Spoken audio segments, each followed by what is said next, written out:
Good morning. So I'm waiting by the start of the Suffolk County Marathon this morning. I'm actually running the half marathon as a tune-up race for the New York City Marathon that I'm running in a few weeks. Today I'll be wearing the Adidas Adizero Adios Pro 3. I've done 2 runs in them so far, 13-mile run and a 9-mile run, just to try them out. So far they've been working really well for me, so this is going to be my dress rehearsal for the New York City Marathon. Haven't decided yet how I'm planning on running this. My goal pace for the marathon is either a 7:15 pace for Boston, a 7:26 for Chicago. Those are the 2 main ones. I'm capable of doing a half in under 1 hour 30 if I open it up today, but I'm not sure if I'm going to do that or if I'm going to try and just dial in that marathon goal pace and have this be a nice goal pace run. So I think we'll see how I feel and go from there. Hopefully the sun comes up soon, it'll get a little bit warmer, so might have some nice views along this course today. About 3 miles in, I messed up my watch. I hit the lap button, so I had to restart it, so that's gonna mess with my pacing, but averaging around 7 minutes right now.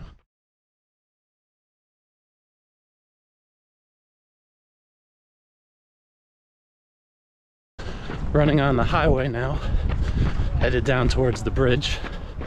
Sun's starting to come up. Hopefully it'll be a little warmer, a little brighter soon. Still averaging around 7:15 pace, so I'm all right with that right now. Gonna try and keep my heart rate in check and keep that going. So running over the bridge now, Robert Moses Causeway. I've driven over this many times going to the beach. First time ever on foot. This race today is to benefit veterans. Got someone running with the flag right up ahead of me here. Here we go, keep going.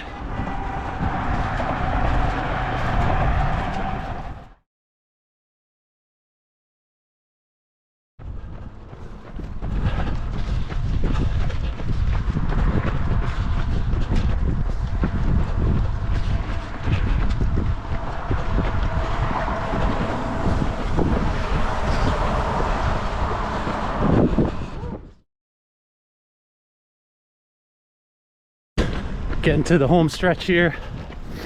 Signs honoring soldiers killed in action.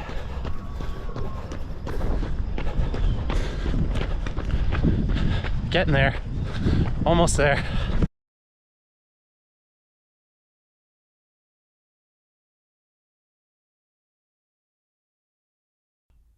So the Suffolk County Half Marathon is done. I accomplished what I was trying to do there. I ended up not going full out, but was trying to groove in that marathon goal pace. Ended up finishing in 1:36:08 with a 7:20 average pace. Actually started out the first couple miles sub 7, 6:52, 6:54. Sometimes I start out too fast, which I did here as well, being towards the front of the pack there.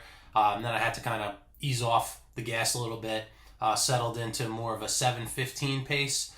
Then when I got to the bridge, there's a little bit of an uphill there. I had a couple miles, 7:26, 7:30, then got back down into the 7:20s and closed with 7:05. So still felt really good the whole race. Never felt tired, felt in control of my pace, was pretty steady most of the race. So that gave me a lot of confidence going into the New York City Marathon. The pace that I ended up finishing at is a little bit slower than Boston qualifying, but well under what I need to do for Chicago. So if I had continued to run that for the full marathon, I think I would have qualified for Chicago at that race. So a little annoyed that I didn't run the full marathon and just qualify for Chicago there, but it also makes sense because my A race is the New York City Marathon. I think that's going to be a little bit of a tougher course because it's more hilly, there's more bridges, but also it's going to be a really awesome experience to run a big city marathon with all the energy that comes along with that. So I'm really looking forward to that.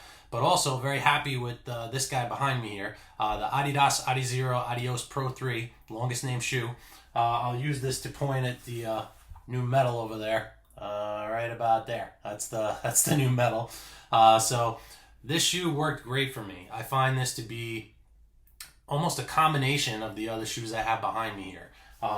I found with the New Balance, very comfortable, very soft, has some good bounce to it, but really too flexible. The carbon plate doesn't really give me that much. It's not aggressive enough. So this shoe is very soft, very comfortable, but doesn't have that aggressiveness that I'm looking for in a race day shoe. Then probably the opposite of that is the Saucony Endorphin Pro. This shoe being very stiff, very difficult to bend. I find this very good for shorter races, but for longer races, it's just kind of too unforgiving for me. So then we get to the Vaporfly, which to me is still the best speed shoe there is.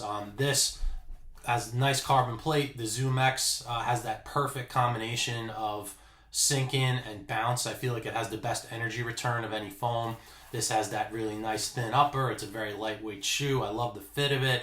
But again, the problem for me with the Vaporfly and the Alphafly is just how narrow they are in the midfoot, which leads to overpronation. So for longer races, I would not want to wear this for the marathon. So if you don't overpronate or you don't have a wide foot, this could be a really great, obviously people have done great running marathons in this shoe, but I was a little bit worried about the stability over that longer distance.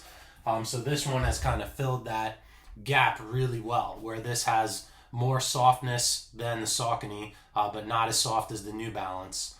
There's a really aggressive rocker shape to this shoe, which has a really aggressive toe off. So even comparing this to the Saucony Endorphin Pro 3, which I ran in recently, this shoe has a much more aggressive feel to me than that one. I think the Endorphin Pro 3 would be great for more things than this shoe. It would be better at shorter races, I feel like.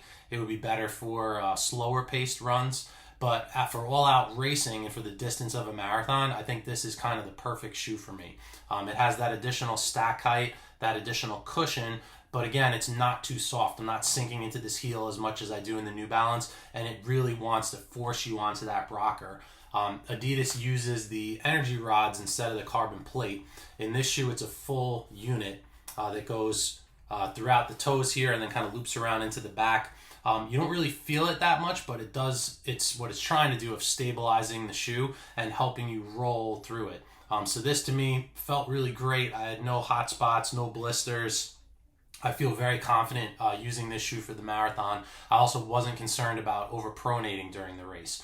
So that really was a nice dress rehearsal. Let me go out there, test out that marathon pace, had some good results. Could I have done it faster? Yes, but that race did what it was supposed to do. A little bit about the race, I would encourage anybody to come out and run that. It's a pretty nice course. I wish the weather was a little bit better, going over the bridge down to the beach. If there was actually some sunlight, that would have been a little bit more scenic.